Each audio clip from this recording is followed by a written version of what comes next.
अक्षय सरदाना जी। नवीन गोयल भाजपा नेता हैं जो इस सत्र में हमारे साथ रहेंगे। आपका भी बहुत बहुत स्वागत है नवीन गोयल जी।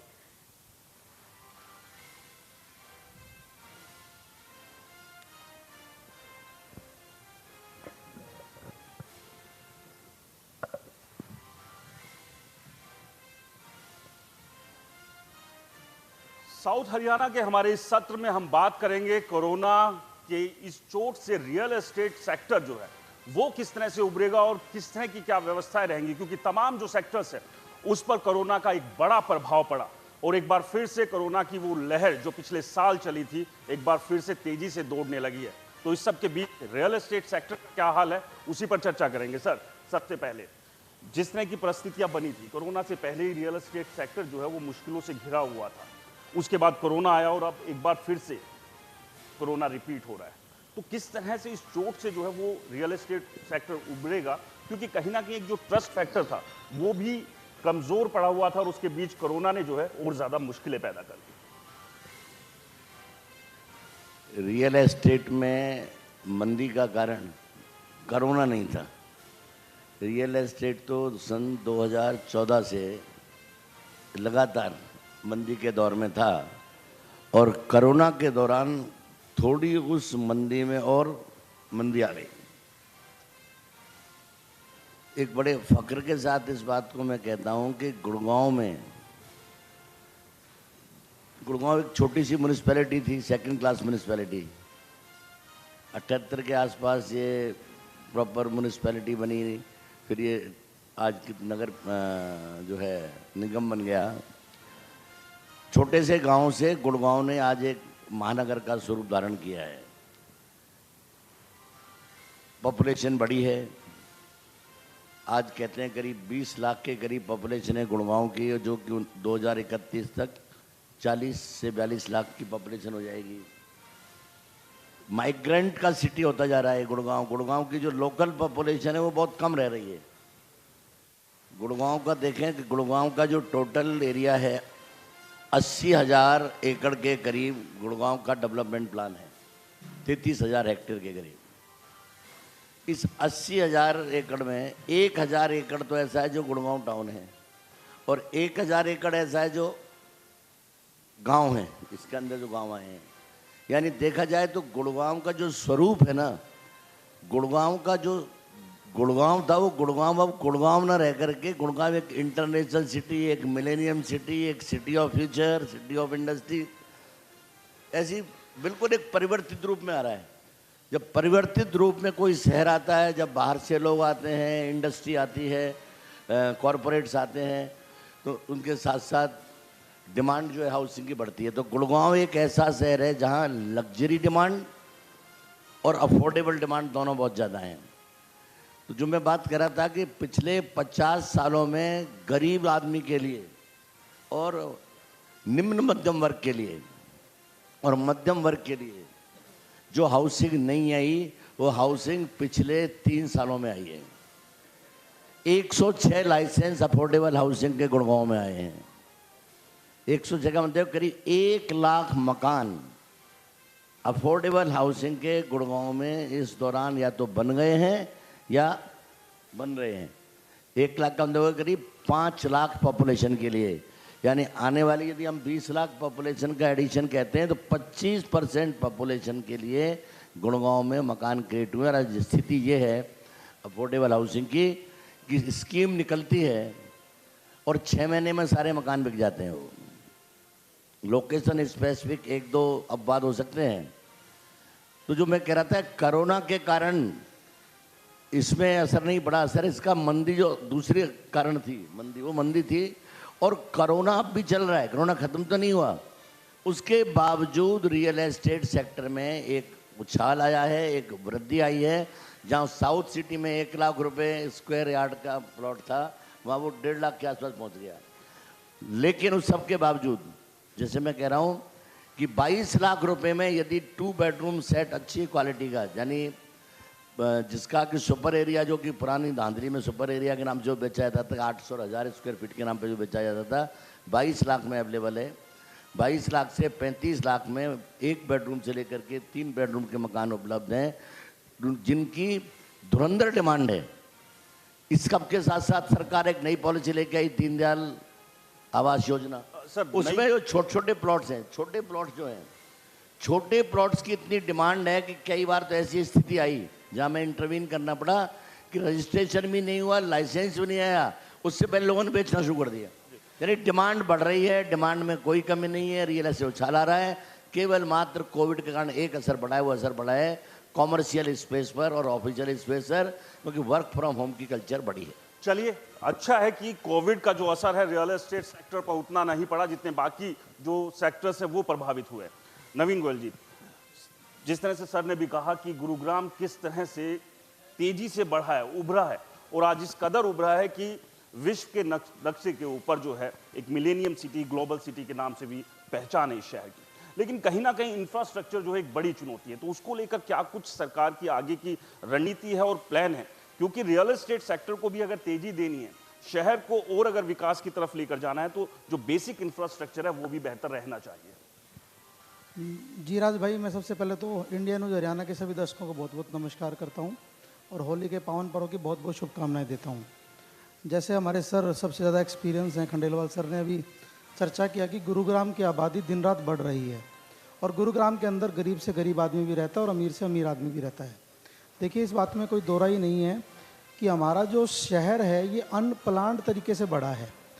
अगर हम चर्चा करें, अगर देश और दुनिया का कोई भी विकसित शहर अगर आप देखेंगे तो या तो नदी के किनारे मिलेगा या समुद्र के किनारे मिलेगा, और अनफॉर्चुनेटली हमारे शहर के पास ना तो कोई नदी है ना कोई समुंदर है। तो हमारे यहाँ पानी की एक बहुत बड़ी समस्या है। अगर कोई भी शहर बसता है तो उसके अंदर पानी की निकासी की एक प्रॉपर तरीके से व्यवस्था होती है। हमारे इतने सारे बिल्डरों ने, पीछे की सरकारों का अगर जिक्र करें तो यहाँ बिना प्लान किए सेक्टर्स को काट दिया गया, और पीछे से एक जब बारिश आई थी तो आपने देखा कि शहर में बहुत बड़ा जाम भी लगा था। तो मैं आपको ये कहना चाहता हूँ कि जितने भी जोड़, तालाब, जितने भी बांध थे वो सारे बंद हो गए हैं। दूसरी बात ये है कि देखिए, हमारी सरकार ने पिछले 6 सालों में अभूतपूर्व तरीके से काम किए हैं। देखिए, कोई भी शहर को अगर हम बात करें तो सबसे पहले 3-4 चीज़ें होती हैं। नंबर 1, शिक्षा। मैं कहता हूँ कि हमारे यहाँ इतना, हरियाणा में कई सारी यूनिवर्सिटीज़ हैं, लेकिन गुरुग्राम जो कि देश और दुनिया के नक्शे पर एक बहुत ही तेज़ी से उभरने वाला शहर है, यहाँ पे यूनिवर्सिटी नहीं थी। हमारी सरकार ने यूनिवर्सिटी की यहाँ पर स्थापना की और क्लासेस, जब तक यूनिवर्सिटी बनती है उससे पहले अलग बिल्डिंग में क्लासेस शुरू की। दूसरी बात, अगर हम बात करें हेल्थ सेक्टर को लेकर के, तो हेल्थ सेक्टर में लेकर के यहाँ पे 500 बेड का एक बड़ा हॉस्पिटल हमारी सरकार बनाने जा रही है। मैं तीसरी बात में मानता हूँ कि अगर कोई चीज़ की ज़रूरत है, इंफ्रास्ट्रक्चर। देखिए, आप आज देखते हैं, आप सिग्नेचर टावर चौक देख लीजिए, इफ़को चौक देख लीजिए, राजीव चौक देख लीजिए, आज सड़कों का एक बढ़िया तरीके से जाल बिछा है। लेकिन मैं ये कहता हूँ कि सारी चीज़ें सरकार तो दिन रात कर रही है, लेकिन इन चीज़ों में कुछ चीज़ों को लेकर के, जैसे कोई भी शहर है, हमारी जो गुरुग्राम की हवा है वो बहुत ज़्यादा दूषित हो गई है। पर्यावरण को लेकर के बहुत बड़ी चिंता का एक विषय है, और उस सब में हमारी गुरुग्राम की जनता का और हम सब का ये फ़र्ज़ बनता है कि हम सब जन भागीदारी देते हुए हम अपनी जिम्मेदारी को पूरा करें, हम अवेयरनेस के ऊपर काम करें। तो हमारे को उन सब चीज़ों के लिए, अपने शहर को अपना साफ़ सुथरा बनाने के लिए हम सबको सरकार का साथ देने की बहुत ज़्यादा ज़रूरत है। देखिए, एक लोकेशन पे कोई गंदगी पड़ी है, उस गंदगी को सरकार या सरकार के नुमाइंदे एक बार साफ़ करा देंगे, लेकिन अगर बार बार उस जगह पर अगर हम गंदगी डालेंगे तो हम शहर को साफ़ सुथरा नहीं रख सकते हैं, और उस गंदगी की वजह से जानवर भी बीमार होते हैं, उस गंदगी को खाते हैं। हमारा शहर है वो भी ब्यूटीफाई नहीं हो पाता है। उस गंदगी की वजह से बीमारियां, कैंसर जैसी बीमारियां, बहुत सारे मरीज बढ़ रहे हैं। जाहिर सी बात है कि अगर किसी भी शहर के, किसी प्रदेश के या देश के विकास की बात है तो सभी को मिलकर हाथ बढ़ाने होंगे, तभी वो विकास भी संभव होगा। अक्षय सरदाना भी हमारे साथ है, रियल एस्टेट सेक्टर से ही जुड़े हुए हैं। जिस तरह से सर ने भी अभी बताया, खंडेलवाल साहब ने भी बताया कि रियल एस्टेट सेक्टर पहले के मुकाबले अब कुछ बेहतर हुआ है, कितनी वो बेहतरी देखते हैं। और सबसे बड़ी बात ये कि कहीं ना कहीं जो एक ट्रस्ट फैक्टर था, एक बायर और एक इन्वेस्टर के बीच, एक बिल्डर के बीच, उसमें आज कहाँ खड़ा हुआ देखता है रियल एस्टेट सेक्टर अपने आप को? देखिए, जैसे कि खंडेलवाल जी ने कहा कि गुड़गांव के अंदर एक ऐसे हर तरह के कस्टमर हैं। एक मतलब गरीब से गरीब मतलब कस्टमर भी है और अमीर से अमीर भी है। बेसिकली अगर हम कोविड की अगर बात करें तो कोविड के बाद में रियल एस्टेट सेक्टर मार्केट में आगे की तरफ काफ़ी बढ़ा है। उसके रीज़न मतलब काफ़ी हैं कि जैसे कि प्लॉटिंग की भी अगर हम बात करें, ओवरऑल इंफ्रास्ट्रक्चर की भी बात करें, तो पूरे गुड़गांव के अंदर हर तरह इंफ्रास्ट्रक्चर आगे की तरफ बढ़ रहा है। चाहे वो हम CPR रोड की बात करें, चाहे हम SPR रोड की बात करें, चाहे क्लोवर लीफ की बात करें, चाहे हम द्वारका एक्सप्रेसवे की बात करें, हम पूरे ऑल ओवर अगर गुड़गांव की अगर बात करते हैं तो इंफ्रास्ट्रक्चर हर जगह गुड़गांव के अंदर डेवलपमेंट काफ़ी अच्छी तेज़ी से हो रही है। और अगर हम बात करें कि सिर्फ एक रेरा की, जब रियल एस्टेट के अंदर रेरा 2017 के अंदर जब लागू हुआ, 2016 से जब स्टार्ट हुआ और 17 से जब रजिस्ट्रेशन लॉन्च हुए, तो इस चीज़ से डेवलपर काफ़ी मतलब पहले से स्ट्रिक्ट हो गए हैं कि इन चीज़ों में काफ़ी फ़र्क पड़ा है कि पहले जैसे एक एस्क्रो अकाउंट जो है वो आज की डेट के अंदर एक नया लागू हो गया है कि आज कोई भी प्रोजेक्ट है, आज कोई भी डेवलपर है, आज कोई भी प्रोजेक्ट लॉन्च होने के बाद में वो जो उसमें पैसा जो लेता है वो एक एस्क्रो अकाउंट में लेता है कि जिसमें जो 70% जो पैसा है वो उसको उसी प्रोजेक्ट के लिए ही उसको यूज़ करना होगा। पहले क्या होता था कि वो एक कोई भी एक एक्स लिमिटेड अकाउंट में पैसा लेता है तो उसमें वो अपना पर्सनल यूज़ कर रहा है या वो अपना आगे कहीं फर्दर लैंड बैंक आगे परचेज कर रहा है, तो उस वजह से पहले प्रोजेक्ट्स डिले होते थे। बट अब क्या है कि रेरा आने के बाद में एक इन्वेस्टर को एक वो ट्रस्ट आ गया है कि मेरा पैसा जो है वो सिक्योर है, मैं कल को मेरा प्रोजेक्ट डिले नहीं होगा, प्लस में उसको जो डॉक्यूमेंटेशंस जो मिलनी है, चाहे वो एक अलॉटमेंट है, चाहे उसको बिल्डर बाय एग्रीमेंट है, उसको पता है कि सब चीज़ रेरा रजिस्टर्ड है। प्लस में रियल एस्टेट के जो जितने भी रियल एस्टेट कंसल्टेंट हैं या रियल एस्टेट डेवलपर्स हैं, उनके लिए भी एक रेरा मैंडेटरी हो गया है। उनको भी आज कोई भी चाहे प्रोजेक्ट लॉन्च करना है, चाहे कोई प्रोजेक्ट सेल करना है, तो ये एक सबसे अच्छी चीज़ हो गई है कि रेरा के अंदर आपका प्रोजेक्ट रजिस्टर्ड होना चाहिए, उसके बाद ही हम उस प्रोजेक्ट की हम मार्केटिंग कर सकते हैं, उस प्रोजेक्ट के अंदर हम आगे बढ़ सकते हैं। तो कोरोना के बाद में रियल एस्टेट मार्केट आगे बढ़ी है क्योंकि एक बेसिक जो इंसान है मार्केट के अंदर, उसका जो एक मिडिल क्लास जो इंसान है उसकी एक रिक्वायरमेंट है सबसे पहले घर। पहले क्या था कि एक मल्टीनेशनल कंपनीज में से काफ़ी जो वर्किंग कर रहे थे, मतलब कोविड के बाद में काफ़ी लोगों का नौकरियों का इधर उधर हुआ, तो उसके बाद में लोगों को समझ में आया कि एक जो घर है वो काफ़ी एक बेसिक नीड है, उसकी सबसे ज़्यादा रिक्वायरमेंट होनी चाहिए। तो अगर कोविड की अगर बाद हम बात करें तो जो होम लोन्स हैं उनका इंटरेस्ट रेट काफ़ी कम हुआ है। यानी कि कहीं ना कहीं कोविड के बाद जो वर्क फ्रॉम होम का जो एक कल्चर आया, घर में लोगों ने जो काम करना शुरू किया, तो अब घर की रिक्वायरमेंट जो है वो बढ़ी है।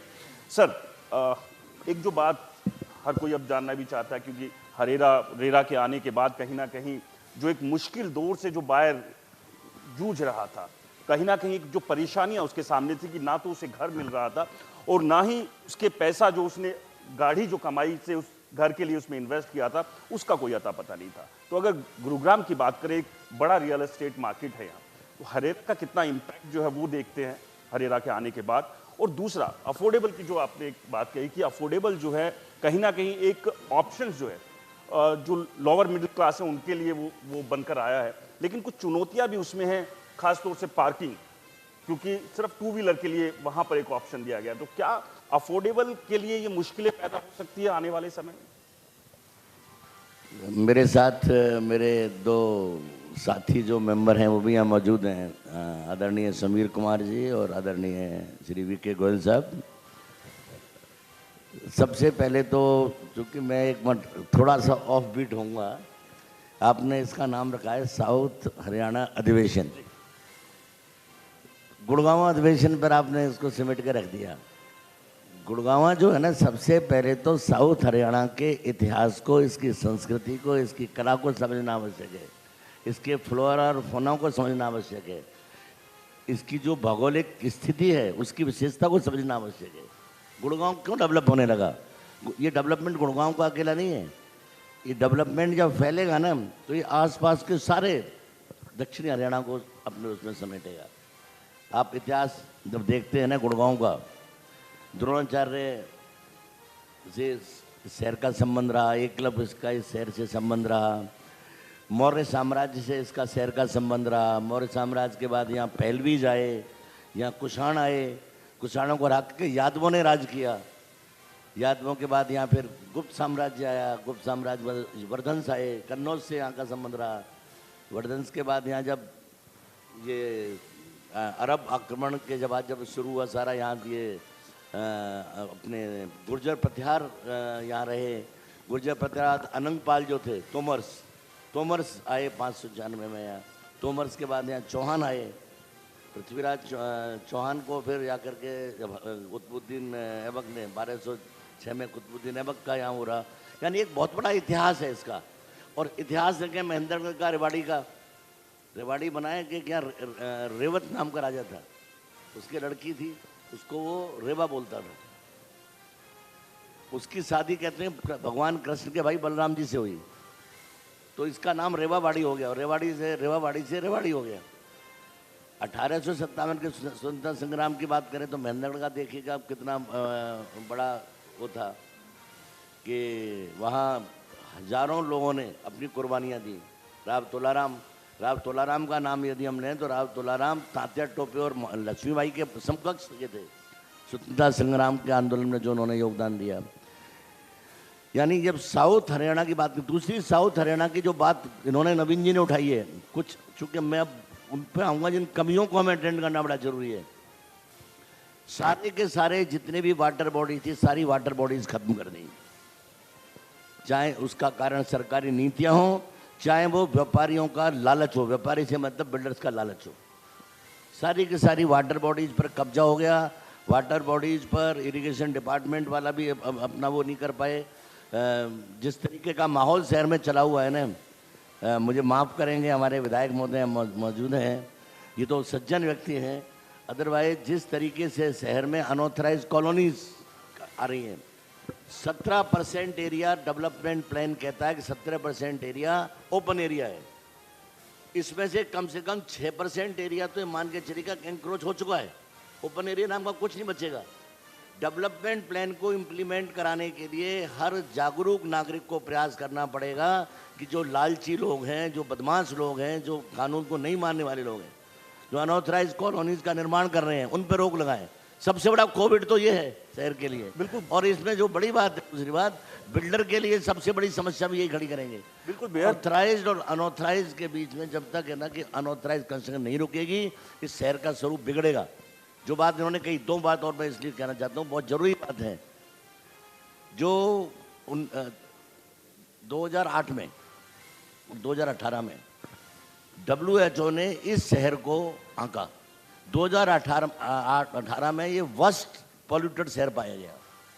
जो PM 2.5 और PM 10 की जो क्वालिटी है, 150 नए व्हीकल हर महीने गुड़गांव में आते हैं। ये रफ्तार 500 पहुंच जाएगी।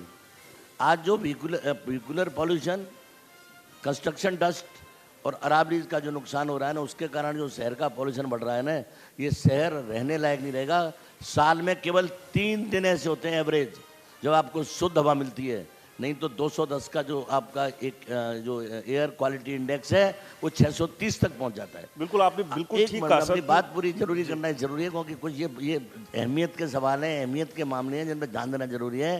तो सबसे पहले तो है ना, जो शहर की स्वयंसेवी संस्थाएं हैं, इस शहर के जागरूक लोग हैं, इस शहर के जो जनप्रतिनिधि हैं, उन्हें अनऑथराइज कॉलोनीज के खिलाफ, शहर के पॉल्यूशन के खिलाफ, और सबसे बड़ी चीज़ है, यदि इस शहर में इंफ्रास्ट्रक्चर डेवलप नहीं हुई टाइमली, सड़कें नहीं है, मास्टर रोड्स नहीं है हमारे यहाँ ये पानी भर जाए ना तो 4-4, 5-5 घंटे बच्चे स्कूल में जाके उलझ जाते हैं।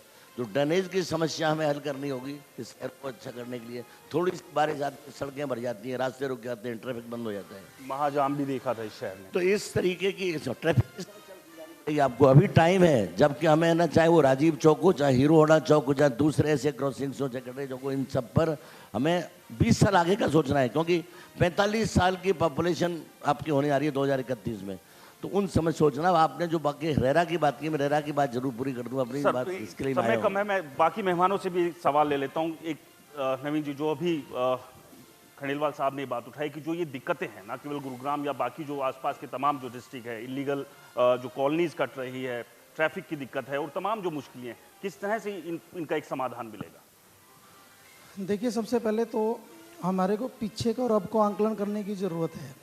14 मई 2014 को हमारे आदरणीय प्रधानमंत्री नरेंद्र भाई मोदी जी ने देश में शपथ ली, और दूसरा टर्नओवर 30 मई 2019 को। तो पिछले 6 सालों में सबसे पहले तो हमारी सरकार ने नेशनल हाईवेज़ का पूरे इंडिया में एक जाल फैलाया। और उसी कड़ी में हमारी हरियाणा गवर्नमेंट को करीबन 13-14 हरियाणा को एनएच मिले। जहाँ तक आप साउथ हरियाणा अधिवेशन का नाम है, तो एक कोटपुतली से लेकर के इस्माइलाबाद तक, एक सतनाली हिसार होते हुए जो हमारे NH-48 को टच कर रहा है, एक KMP, एक द्वारका एक्सप्रेस वे, हमें कहीं ना कहीं साथ मिली है कि देखिए इस बात में कोई दोहराई नहीं है। अभी सर भी इस बात को मानेंगे कि हमारे गुरुग्राम में आने वाले समय में जिस हिसाब से मास्टर प्लान और जिस हिसाब से सोसाइटियाँ ग्रुप हाउसिंग बन रही हैं, 10 से 15 लाख फ्लैट आने वाले 5 साल में 6 साल में हैंड ओवर हो जाएंगे। और आप ये अंदाज़ा लगाइए कि आने वाले टाइम में अगर 10 लाख घरों में अगर लोग आ गए तो 15 लाख गाड़ियाँ यहाँ पर आ जाएंगी। और इस बात में कोई दोहराई नहीं है कि पूरे हरियाणा का एक चेहरा गुरुग्राम हो गया है। आज हर हरियाणा के छोटे कस्बे वाले का अगर शिफ्ट होने का प्लान बनता है तो गुरुग्राम शहर के अंदर बनता है। तो हम सबको इस शहर के लिए सोचना होगा। हमारी सरकार दिन रात काम इस बात पे कर रही है। सबसे पहले तो मैं खंडेलवाल साहब के माध्यम से निवेदन करना चाहता हूँ कि एक गरीब आदमी जिसकी सैलरी 30-40 हज़ार रुपये है, अगर उसने बड़ी मुश्किलों से कोई फ्लैट का सपना ले लिया, एक आदमी का एक मकान जिंदगी में एक बार बनता है। ये कहते हैं ना कि एक घर उसका एक सपनों का घर होता है। तो मैं कहता हूँ कि उसको मकान जल्दी से जल्दी दिलाने के लिए, पोजीशन दिलाने के लिए सर काम कर भी रहे हैं और ज़्यादा ज़रूरत है। अगर 15-20 हज़ार रुपये जिसकी बैंक की EMI है, अगर वो EMI भी वो भर रहा है और उसमें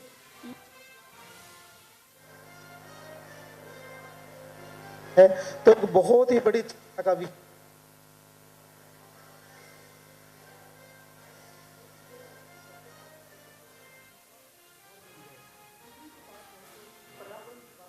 ये बात मैंने भी पहले कही कि बात में कोई दोहराई नहीं है। बीमारियां ये इस चीज़ से जुड़ी हुई है। इस चीज़ पे हमारे को गंभीरता से काम करना पड़ेगा। कोरोना ने हमें सिखा दिया कि ना ज़्यादा पद बड़ा है, ना ज़्यादा कोई पावर बड़ी है, ना पैसे बड़े हैं। सबसे ज़्यादा ज़रूरी है कि इंसान को खुश रहना और जिंदा रहना। आज सामाजिक संस्थाओं के माध्यम से जी जी जी जी जी जी यहाँ कहीं ना कहीं नवीन जी ने कही है और सर भी लगातार ये बात कह रहे हैं कि जो और लगातार कि जो ट्रस्ट फैक्टर था, आपने कहा, अब रियल एस्टेट सेक्टर से जुड़े हुए लोग इस ट्रस्ट फैक्टर के लिए असल में कर क्या रहे हैं? कुछ असर दिख रहा है? उम्मीद जगेगी कि हाँ बिल्डर के ऊपर भरोसा करें, या फिर जो छोटी प्रॉपर्टीज है या आजकल फ्लोर का भी चलन चल रहा है उसकी तरफ बढ़ रहे हैं लोग? देखिए, इस टाइम पे अगर हम बात करें ऑल ओवर गुड़गांव के अंदर, तो प्लॉट्स की वैल्यू इस टाइम पे बड़ी है। उसमें क्या है कि आज की डेट में लोग बिल्डर फ्लोर्स की तरफ भी ज़्यादा जाने लगे हैं। और अगर हम बात करें कि ट्रस्ट फैक्टर, अगर हम डेवलपर्स के ऊपर बात करें, तो आज की डेट में कस्टमर्स को जो सिक्योरिटी चाहिए कि प्रोजेक्ट कितने टाइम में डिलीवर्ड होगा, या उसका जो पेमेंट प्लान है, या उसको किस माइलस्टोन पे पेमेंट देनी है, या उसकी जो आज उसने जो चीज़ बुक की है उसको बाद में वही मिलेगी, या सबसे मेन मुद्दा पहले क्या होता था कि एक पहले अंडरस्टैंडिंग होती थी एक कस्टमर की और एक बिल्डर की। आज उसके अंदर सबसे बड़ा एक प्लस पॉइंट ऐड ये हो गया है कि उसके अंदर अब सिर्फ 2 लोगों के बीच में नहीं है, वो जो बात है वो 3 लोगों के बीच में है। एक उसमें कस्टमर भी इन्वॉल्व है, उसमें डेवलपर भी इन्वॉल्व है, उसमें रेरा भी इन्वॉल्व है। आज कोई भी बात होगी, आज कोई भी डॉक्यूमेंटेशन साइन होगा, उसके अंदर रेरा की इन्वॉल्वमेंट रहेगी। आज कोई भी, अगर हम बिल्डर बायर एग्रीमेंट की बात करें, ड्राफ्ट होगा, या आज कोई भी अलॉटमेंट जो उसकी निकल कर आएगी, उसका जो ड्राफ्ट निकलेगा, उसको पता है डेवलपर्स को कि ये पहले रेरा के अंदर रजिस्टर्ड होगा, उसके बाद में कस्टमर को ये कॉपी मिलेगी। तो ये सबसे बड़ा एडवांटेज है कि वो उसको आज पहले दिन सारी चीज़ें क्लियर हैं कि जो मैं चीज़ देख रहा हूँ, जो ब्रोशर के अंदर मैं देख रहा हूँ कि ये क्लब हाउस ऐसा बनेगा, ये अपार्टमेंट का लेआउट ऐसा है, मुझे ये दिखाया है, तो मुझे वो चीज़ मिलेगी। तो रेरा आने के बाद में इन चीज़ों का काफ़ी अच्छा बहुत तो यानी कि रेरा ने कई मुश्किलों को आसान किया है। तो वहीं अगर चाहे रियल एस्टेट सेक्टर की बात हो, और ना केवल एक सेक्टर की, अगर शहर को अपने बेहतर बनाना है, अपने आसपास के पूरे इलाके को बेहतर बनाना है, तो जो एक बात है कि सरकार से तो उम्मीद रखनी ही रखनी है, लेकिन कुछ कोशिश, कुछ प्रयास और कुछ हाथ हमें, आपको और सभी को भी बढ़ाने होंगे, तभी जाकर शहर, पूरा प्रदेश जो है वो बेहतर बन पाएगा। तो बिल्कुल रियल एस्टेट के तमाम पहलुओं पर हमने इस सत्र के दौरान चर्चा की, और अब मैं चाहूंगी के खंडेलवाल जी आप मंच पर रहें, और अपने संपादक राजन अग्रवाल जी को मैं मंच पर आमंत्रित करना चाहूंगी कि एक स्मृति चिन्ह देकर खंडेलवाल साहब को एक बार सम्मानित किया जाए। अपनी व्यस्त दिनचर्या से हमारे बीच पहुंचे हैं। Token of love, token of respect, India news Haryana की तरफ से खंडेलवाल जी आपको। तो जोरदार तालियां एक बार हमारे सभी मेहमानों के लिए जो हमारे कार्यक्रम का हिस्सा बने हैं, इसे और खूबसूरत बनाया है।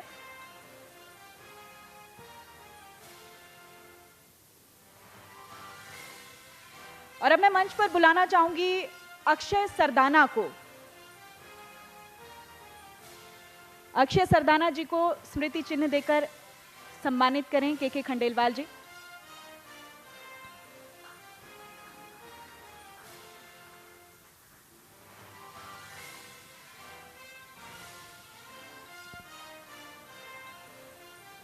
रोटरी क्लब से भी सदस्य हमारे बीच में हैं, रोटरेट क्लब से, सॉरी। और नवीन जी को भी हम सम्मानित करते हैं इंडिया न्यूज हरियाणा की तरफ से। ये स्मृति चिन्ह आपको। एक आवाज टीम से भी सदस्य हमारे बीच में, और इससे पहले रोटरेट क्लब से सदस्य अगर हैं तो वो मंच पर आए।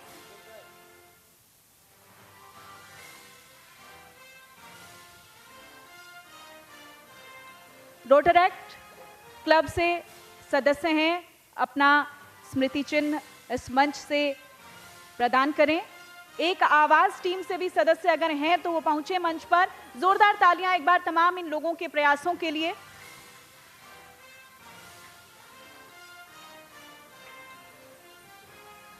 और भाविका और पार्थ भी, आप भी मंच के आसपास रहें।